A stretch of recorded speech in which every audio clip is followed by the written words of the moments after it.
മലയാള cinema ചരിത്രത്തിൽ എടുത്തുപറയേണ്ട പേരാണ് 1949 വെള്ളി നക്ഷത്രം എന്ന ചിത്രത്തിലൂടെ അഭിനയരംഗത്തേക്ക് വന്ന ത്രേസ്യാമ്മ തോമസിൻ്റേത്.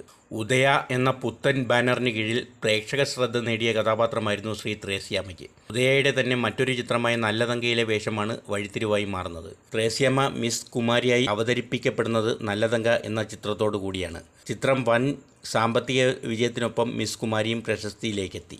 തുടർന്ന് നിരവധി ചലച്ചിത്രങ്ങളിൽ അവിസ്മരണീയങ്ങളായ നിരവധി കഥാപാത്രങ്ങൾക്ക് ജീവൻ നൽകി. ഏറ്റവും ശ്രദ്ധേയമായ ചിത്രം രാമു കരിയാട്ടും പി ഭാസ്കരനും ചേർന്ന് സംവിധാനം നിർവഹിച്ച് സത്യൻ നായകനെത്തിയ നീലക്കുയിൽ 1954 പുറത്തിറങ്ങി. വൻ സാമ്പത്തിക വിജയത്തിനൊപ്പം ആദ്യമായി രാഷ്ട്രപതിയുടെ വെള്ളി മെഡൽ നേടുന്ന ചിത്രമായും നീലക്കുയിൽ മാറി.